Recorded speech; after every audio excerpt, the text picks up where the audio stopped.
paguyuban oge para ajengan, para santri khususnya anu hadir dina ieu kesempatan langkung dipayun. Mudah-mudahan kuwasilah ieu silaturahmi kegiatan musyawarah bahful masail ngajantenkeun sababia wasilah tukang lantaran urang sadayana sarta paosna sehat jasmani sehat rohani kalian disertai ku rahmat ridho maghfirah Allah Subhanahu wa taala.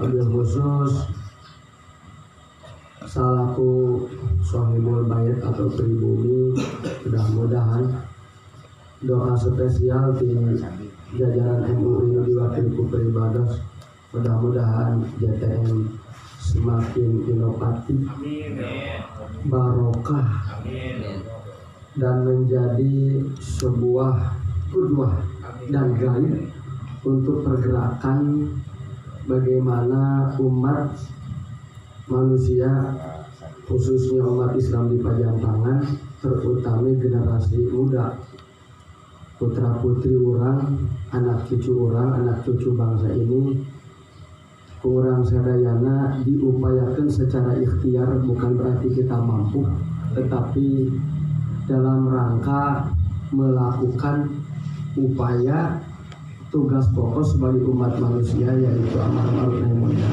Mudah-mudahan gaib jadi motivator sekaligus jadi qudwah untuk keberlangsungan umat beragama di wilayah Pajantangan khususnya. Dari mulai komentator awal dasar hukum amar ma'ruf nahi munkar itu tertuang di surah Ali Imran juz 4, redaksina kan wal takum minkum ummati yad'una ilal khair. Nah, di situ ulama menjabarkan tentang kedudukan atau fakta hukum amar ma'ruf nahi munkar. Dari ayat tersebut lahir amar ma'ruf nahi munkar itu batas maksimalnya fardu ain, batas minimalnya adalah fardu kifayah. Jadi saudi dia wadahaba jumhurul fuqaha ila anna hasbata fardu alal kifayati wa fardu ainin fil halatil atiyah. Jadi dia lamun bahasa amar ma'ruf nahi munkar itu memang aya anu jatuhnya fardu kifayah, berarti lamun fardu kifayah idza fa'ala al-ba'du saqatal harajanil bakin. Cukup ada keterwakilan beberapa gelintir umat yang melakukan di posisi itu, insya Allah dosa dari segenapnya akan dihilangkan. Nah itu fardu kifayah. Di dia ayat fardu ain. Fardu ain itu dijelaskan di dia al-ula al-a'immatu wal-ulat waman yantarimuhum aw yantasibuhum lianna haulamu makinuna bil wilayah wujubatan. Jadi sebetulnya anu paling berhak secara otoritatif dan memang tugas pokok yang melakukan amar ma'ruf nahi munkar itu adalah pemerintah. Itu fardu ain, tidak bisa. Mereka tidak bisa tutup mata ngajedog gue pura-pura tenyong, malah bisa. Itu fardu ain. Jadi fardu ain itu moal bisa dihindari, moal ayat keterwakilan aku manewe moal bisa. Ngarana pamarentah mah itu wajib dan fardu ain melakukan amar ma'ruf nahi munkar. Itu yang harus digarisbawahi. Karena di surah An-Nisa wa ulil amri minhum itu kategori ulil amri yang wajib ditaati, ulil amri yang memang taat kepada aturan Rasul dan kepada aturan Allah, merujuk kepada hadis dan kepada ayat suci Al-Quran. Jadi garisbawahi bahwa sebetulnya yang paling berhak, yang paling terdepan, yang harus paling front dan itu hukumnya fardu ain itu adalah pejabat pemerintahan. Itu garis bawah ini. Nah, kemudian kita selaku masyarakat atau rakyat itu sebetulnya hanya fardu kifayah, kan bajingan. Hanya fardu kifayah, artinya ketika ada keterwakilan salah satunya maka cukup, dianggap cukup sebetulnya itu. Kemudian tadi diutarakan bahwa Nah, Kang Auli menjelaskan al-khuruj ala walil amri, atau yang dikatakan dengan terminologi fikih itu bubat lah katakan, atau pemberontak. Sepakat Pak bahwa salah satu khas atau khosois ahlus sunnah wal jamaah, jadi ideologi ahlus sunnah wal jamaah maaf tidak boleh melakukan jihad terhadap pemerintah atau pemberontakan. Itu tidak boleh. Lamun aya anu memerangi ka pejabat pemerintah, itu bukan ahlus sunnah wal jamaah, pasti itu bukan. Dan itu notabene dari dulu itu khawarij paling.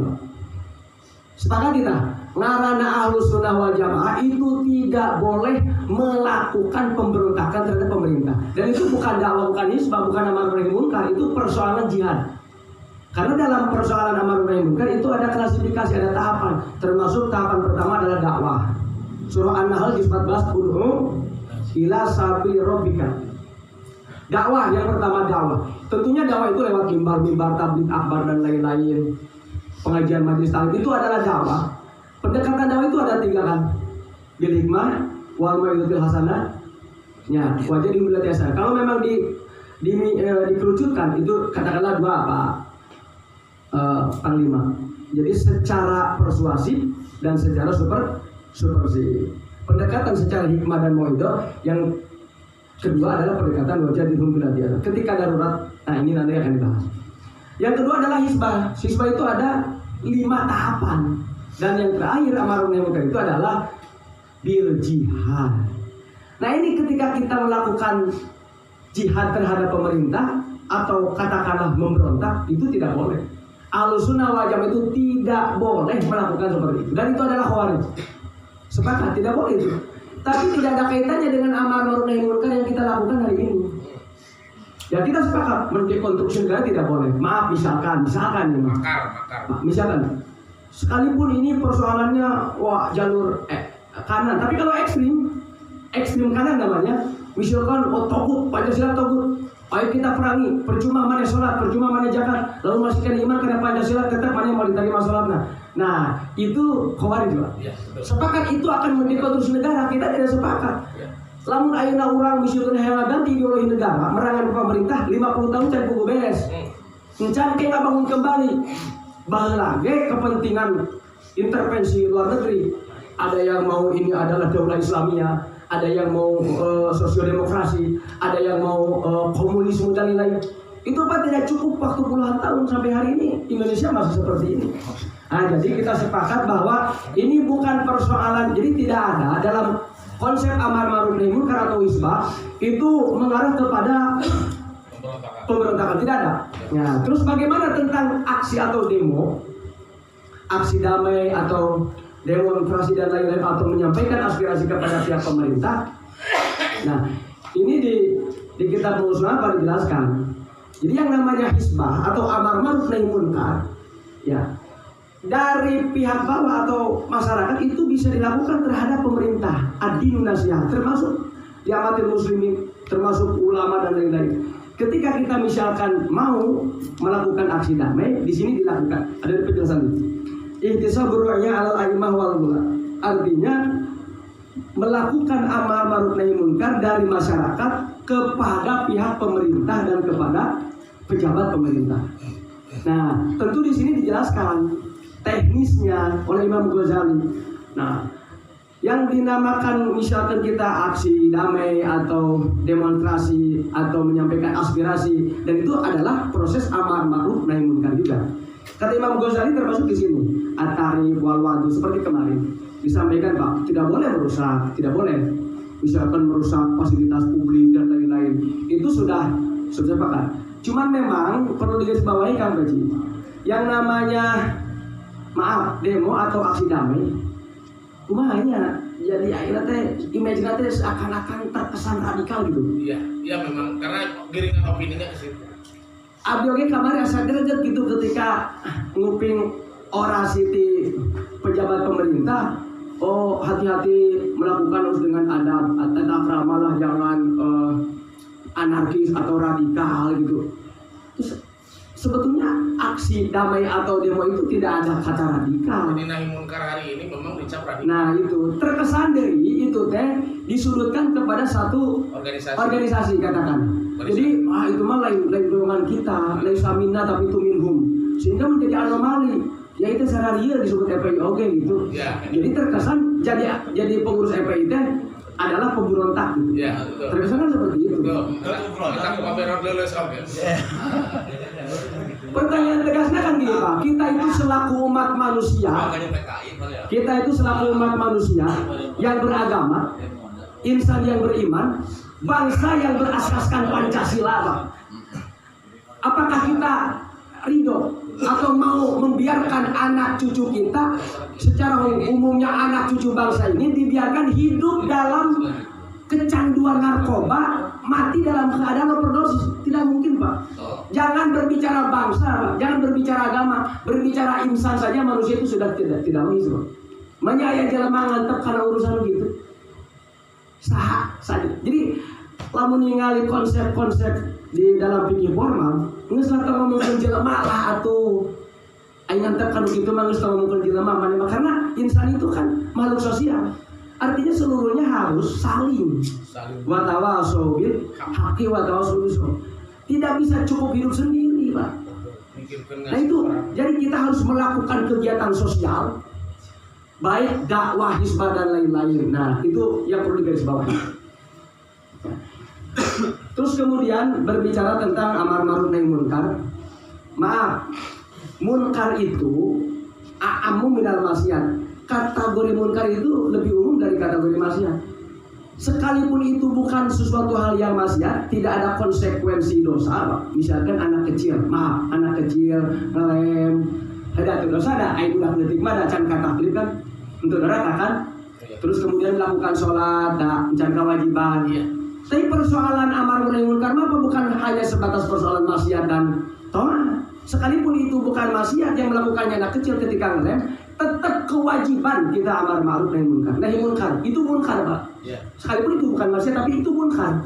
Kalau itu dibiarkan sekalipun hari ini kecil, ya letik hari ini pada atas jadi nggak gede atau jeng-jeng oke. Gitu.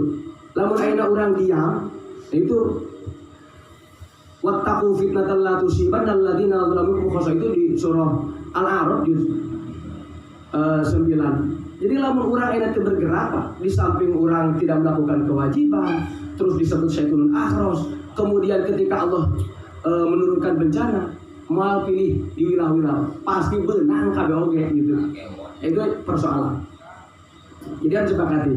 Terus tentang ma'ruf bukan hanya sebatas doa. Sekalipun anak kecil can wajib sholat, tapi urang ngajak sholat nama wajib.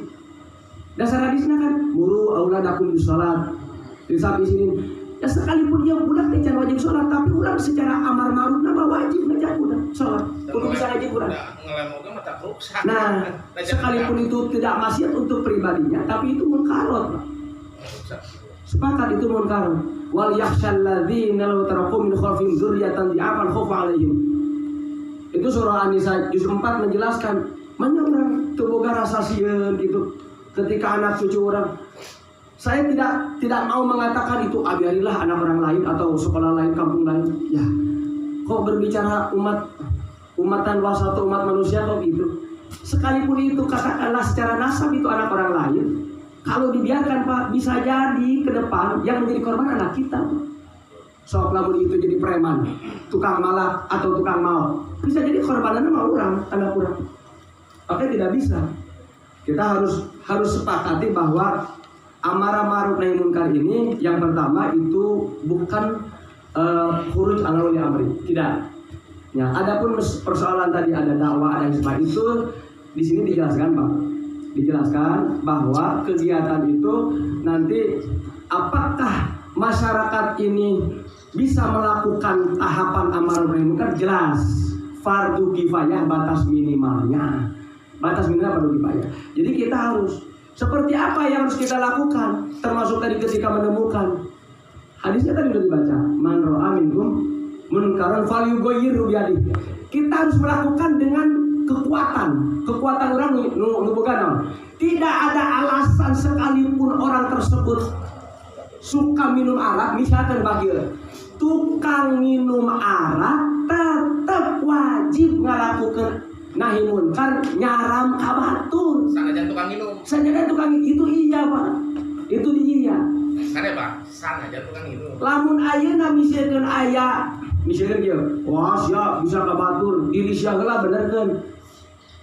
Kadang-kadang ciuta. Ya, bisa diri can benar. Jadi we teu pede. Benar. Itu salah. Cek Imam Ghazali na iya lamun umat geus kitu, maka sigana di muka dunia moal aya amar ma'ruf nahi munkar. Balikan deh. Emang cek Imam Ghazali kieu, tidak logis kan lamun ayeuna jelema ngalakukeun amar ma'ruf nahi munkar kudu bersih heula. Emang ada sahabat bersih gitu.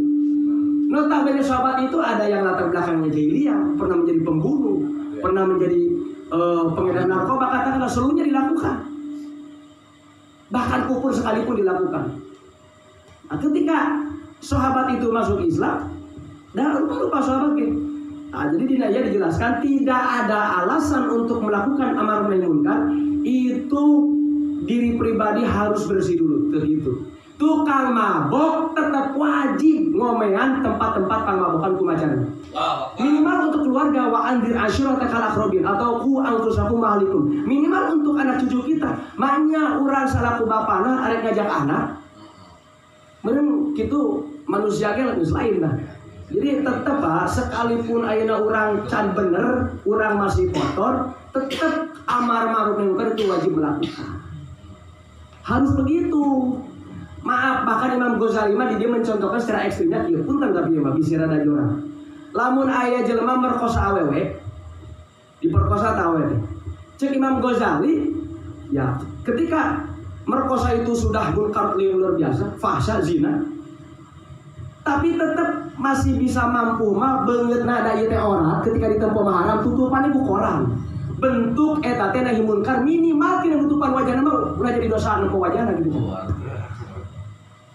Hei kan anak nama mendidik juga bu, udah kedijinahan. Ngan wajah mah cik Imam Ghazali ya tutupan we gitu. Bayangkan Pak, artinya tidak ada alasan. Sok Pak, minimal karena kurang. Sekalipun orang pun baru-baru ge mau misi tukang mabok, anak mau lah cumannya. Jelema nu ngarana lamun aya membiarkan gitu. Takbir, Allahu Akbar. Anak mau lah. Dewek tukang mabok anak mau lah. Kudu jadi kiai, kudu jadi jelema saleh. Kan itu normalna manusia teh kitu Pak, normalna manusia teh. Lamun teh kitu maka iblis Pak. Kapan iblis mah nggak berhubung lain nanya. Nah jadi itu yang perlu dibawahi. Yang terakhir tentang darurat. Darurat narkoba itu Pak. Ya di kita itu katakanlah darurat narkoba. Bagaimana sikap kita? Ya tadi kenapa di dalam dakwah ini ada klasifikasi? Di dalam hisbah ada klasifikasi. Itu untuk mengimbangi kondisi. Dan pikir itu ya kontekstual. Up to date. Ayeuna ieu seperti kumaha? Tah ieu ngalawananana tahapanana. Bilik mah ceramah. Lamun geus seperti ayeuna urang Aceh, oknum-oknumna di dieu ngadarkeun narkoba, ngarusak generasi muda, teu cukup ku ayo hanas bari nyekel tomak dina pangimaran Pak. Takbir. Kumaha sih? Ini harus melakukan sesuatu untuk mengimbangi itu, dan itu adalah fardu kifayah minimalnya, maksimalnya fardu ain. Jadi ada tahapan-tahapan itu untuk menyesuaikan situasi dan kondisi. Ketika darurat maka kita pun dilakukan secara persuasif. Wajadilhum bila tiyasan ya. Jadi wajadilhum bila tiyasan itu lamun misalkan jadi MUI ku hikmah geus teu laku, diceramahan geus teu diceramahan ke asu, mau itu hasana di briefing ke asu Pak. Ya geus. Orang Aceh yang kumaha sih? Hidup Jepang. Nah itu Pak. Tetapi kita lakukan proses-proses. Nah kita sadar bahwa negeri ini berdasarkan agama. Untuk tanggal-tanggal ya Mas. So kira-kira pengedaran narkoba. Jeung nilai Pancasila sila pertama weh. Ketuhanan yang Maha Esa cocok apa ente? Maknya ketuhanan yang Maha Esa bari kira cocok. Sebetulnya ketika ngedarkeun narkoba geus teu cocok dengan sila pertama tina Pancasila, sebetulnya dia itu sudah mengkhianati negerinya sendiri sebetulnya. Sudah mencemari undang-undang negaranya sendiri. Jadi boro-boro ke agama ka negara geus turut gitu Pak. Jadi urang ulah sieun-sieun lah.